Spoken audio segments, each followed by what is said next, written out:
Hello guys, this is Evangeline and I am here with a new video, and today this video is about my book Obsession. So many people have come up to me and asked regarding my book Obsession, why do you read book, why book interests you, and sometimes just bugged me these questions.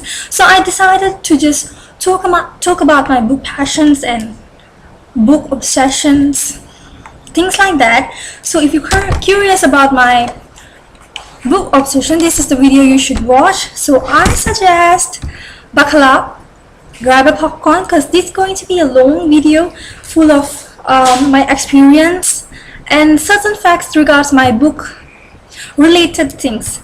So let's get cracking. There's quite a lot of books that made me cry, made me sob, make me emotionally drained, and I'm going to be talking about two books. The first one is Dream Fever by Karen Mary Mourning, and Shadow Fever, which is not with me at the moment. So Shadow Fever by Karen Mary Mourning. So these are book 4 and 5 of the Fever series.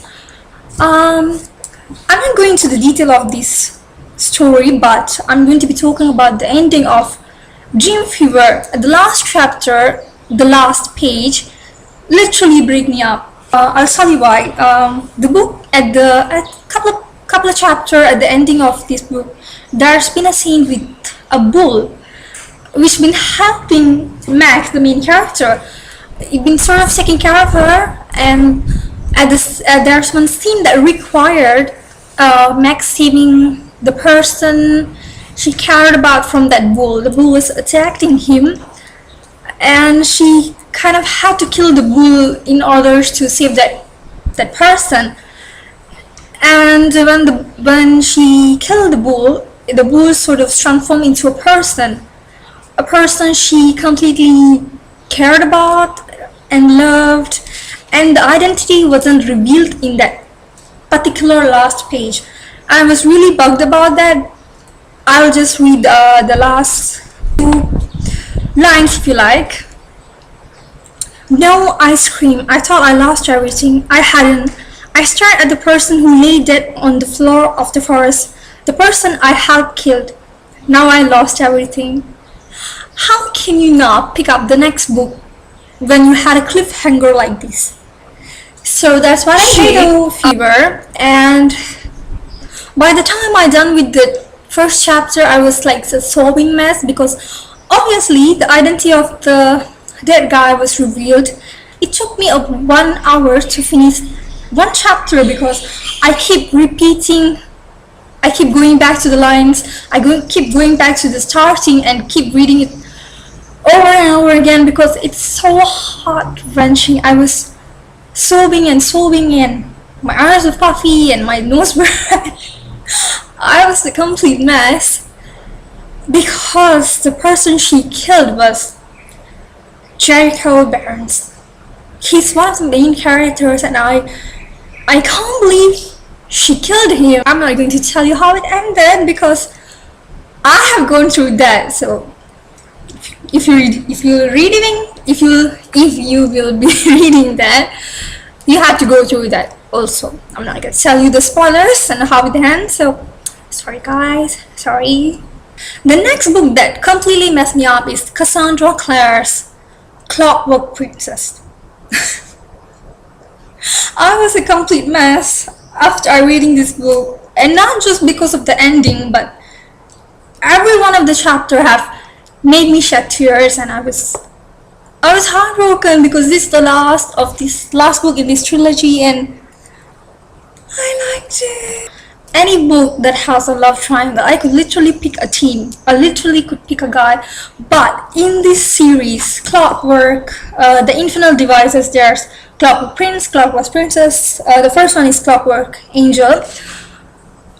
I couldn't quite pick a team. There's Gem, who is dying, who is Will's Parvati, who has a really he's a kind-hearted spirit, and he never wants to harm anyone. You know, the typical good guy. And Will,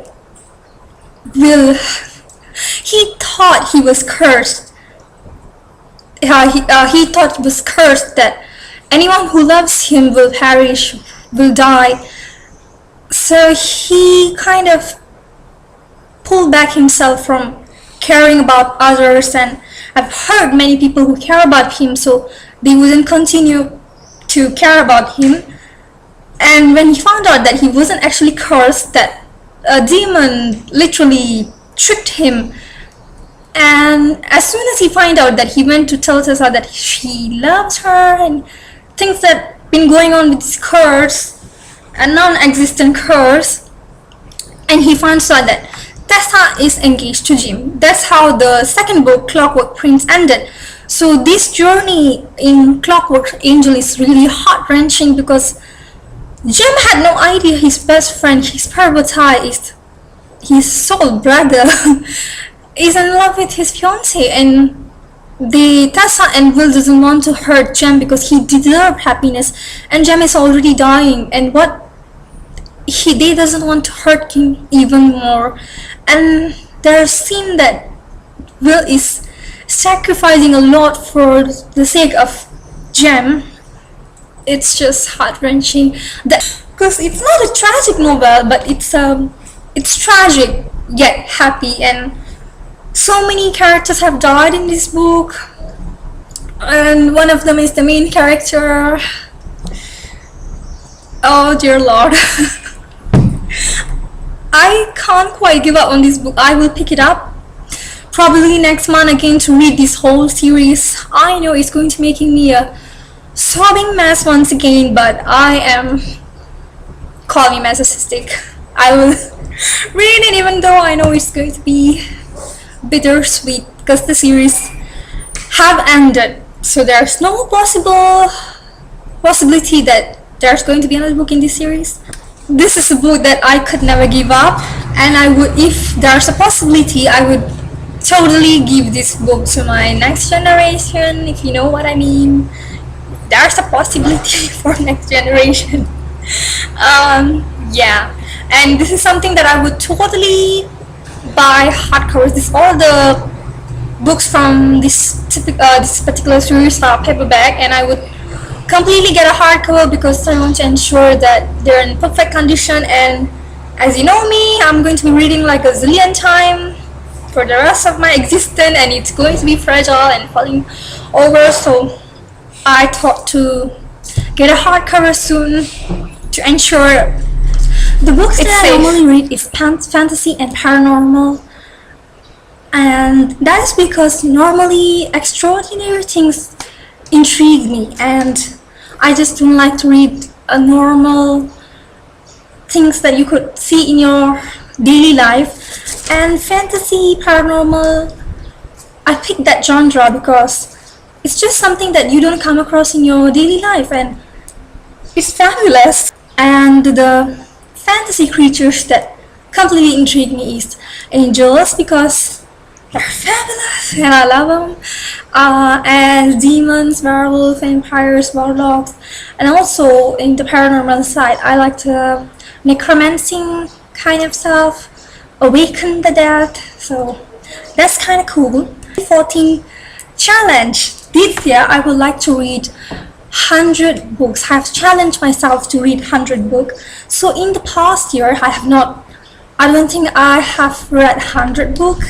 So this is the first time I've challenged myself typically and keeping record of the books that I'm reading. So hopefully I could read 100 books. And another thing about reading is that, as I mentioned earlier, I only read fantasy, paranormal. So 2014 I like to venture forward and read books that I normally don't read, such as contemporary. I am guilty to say that I have never read any contemporary. Another thing is that I don't quite read books from male author. It's not like I have never read books from male author. I have read Christopher Pike's books, and he is quite fabulous. The reason I don't read quite a lot of books by male authors is because it has sort of masculinity which I don't quite related to. If I author most often write genres like thriller, action-packed stuff, so that is not something that I normally pick up on my daily basis. So it's something that I want to try in 2014. Not authors, but I'm going to be talking about one author who completely changed my life, who I would admire, is Kristen Feehan. She's like my rock star. Her books are absolutely amazing. She writes quite a lot of series, but I have read only her Carpathian series, and I would read her other series when I'm done with the Carpathian series, because I don't actually have all the books, but almost all the books, but not quite. And I also read her standalones, The Scarlet Curse and The Lairs of the Lion, which are equally fabulous. The Carpathians, I'm going to be talking about the Carpathians because that's the series that really changed my perspective of life and perspective of how I view things. So Carpathians are immortal who are from Carpathian mountains, and what sustains them is blood, human blood to be specific, and they are warriors who hunt evil vampires. Vampires are already evil, so every one of the vampires in her book is evil, and despicable, ugly, horrid. These vampires, they could create the illusion of beauty, but the truth is that inside there are like bugs crawling beneath their skin. Oh, bless my soul. Really despicable, and they hunt them down and rid the evil from this earth. I guess Carpathians, they do that, and as Carpathian ages, they would lose the sight of the color, emotions, and they would literally focus on just feeding and sustaining themselves and moving forward to another day. And what the purpose of their existence is that they want to find their soulmate, who is called the life mate in this book particularly. So they try to find their life mate, and it may take some even sort of like his whole existence, and some even actually try to surrender himself to the sun, which will just eventually make them turn into ashes, because they can't go out in sunlight, only at night. And soulmate, only the person who could restore them of emotion and colors and eyesight and everything that vanished from their life. And so it's something they Carpathians do their whole life, and when they found their life mate, they would literally know that's her, and everything else just vanishes, and she just bring him back from darkness. That's just so cool. One of the things that I like to do regards book, it's sort of like my dream, something that I always wanted to do, but it doesn't make any sense, and you may question my sanity after hearing this. Someday I want to build a house which sort of has a bedroom, my bedroom if you will, that has an angel statue, like a really huge life-size angel statue, because I just love angel statues. Someday if I had a house, I would have angel statues everywhere, but I'm talking about my bedroom in particular. So I'll have a porcelain angel statue with 4 wings, and you move the wing and made it like tucked in. Things in the room, furnitures, everything will go below, and bookshelf from everywhere, ceiling, wall to wall, everything will be bookshelf. Everything come from within, and things that have been in the room before, like bed or vanity table, closet, everything will go below. So it will be like a private library that nobody knows about except me, sort of like a sanctuary of books.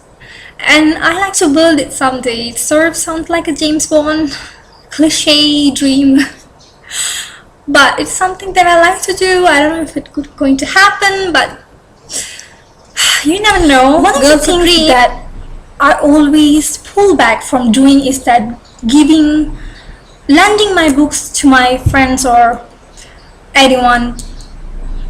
I just it's paranoid me when people borrow my book, or most often I actually paranoid about the condition of the book, because I don't know, I am paranoid. But there's another flashback which I will get to in a minute.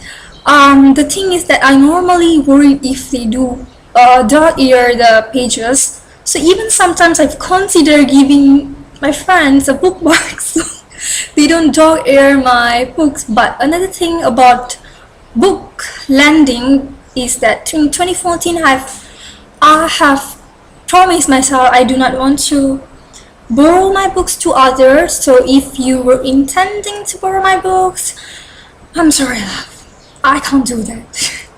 I'll buy you a book for your birthday, but no, I can't borrow you. Sorry about that. So this paranoia actually started when I was in high school, and we were required to read a book or novel, I'm not sure. But one of my friends, she didn't have it, and she had to borrow mine before she get her copy.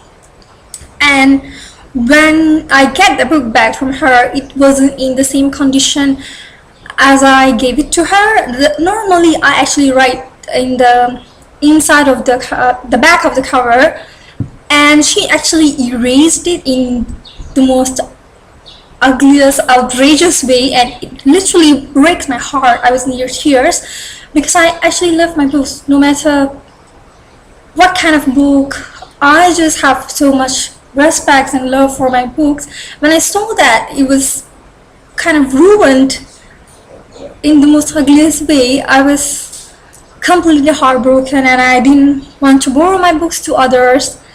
So that's start of my paranoia regards borrowing my books to others.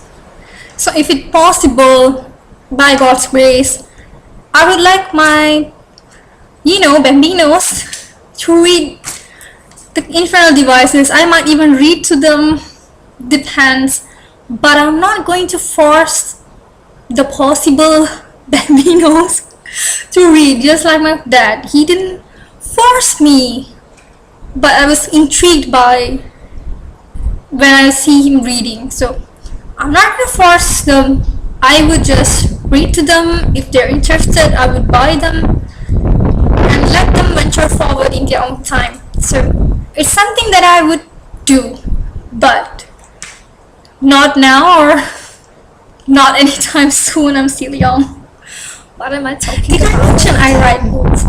I'm not published or anything. I'll tell you when it started. When I was a teenager also, I started writing little poems or gothic kind of poems, really sad, depressed kind of poems, and it's sort of grown into writing a story, and it's grown and grown and grown, and I have now 6 novels. They're not complete, they're sort of halfway and not nearly done, because I don't quite have the time to do all the things that I like to do, because I'm studying Bachelor in Accountancy, and I have so much homework, tutorial, assignment, project, quizzes, test.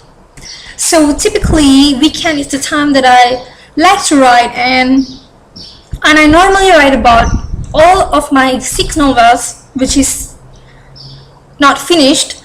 It has a sort of angel character, because angels completely intrigue me. I can't even think about something not angel related to write. So angels are something major in my book, or reincarnation. That's a subject that I like to write. And since my dad keep bugging me about write something in your own, religion kind of stuff, so I have come up with something that Hinduism. I'm a Hindu, so I have written something latest, angel and Hinduism based. So I'm not sure how it's going to turn out, but there's a particular book, so it's something that I normally don't quite write, but I venture into this adventure because my dad suggested, and he doesn't like vampires. whatever. So yeah, that's my book writing adventure, and someday hopefully I could publish them.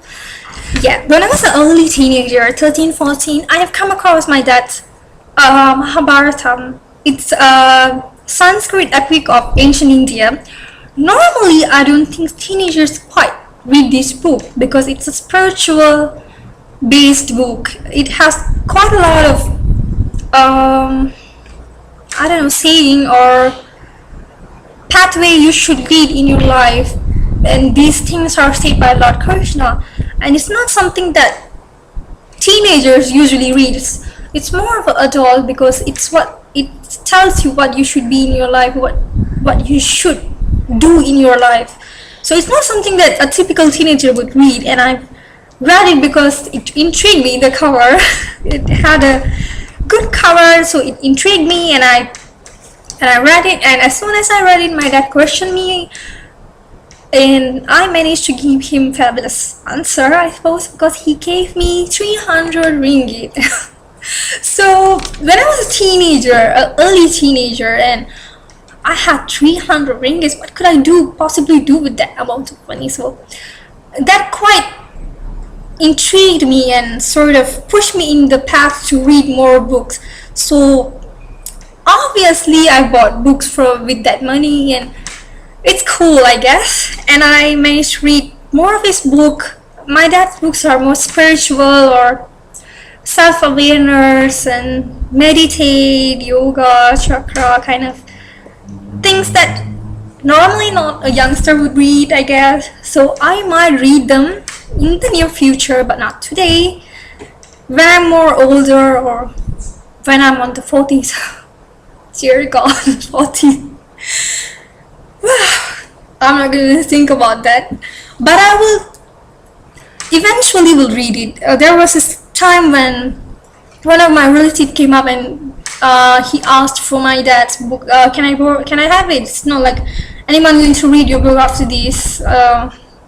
So he was sort of in the mind to give him the book, but the next day when he mentioned that to me, I was kind of angry because it's not like I'm not going to read his book, but I will eventually read it because I would like to know why he read this book, because it's my father's book, and someday I will definitely read it because I want to know what he had in his mind. What are the books that intrigue me? And he normally actually do this little bookmark thingy.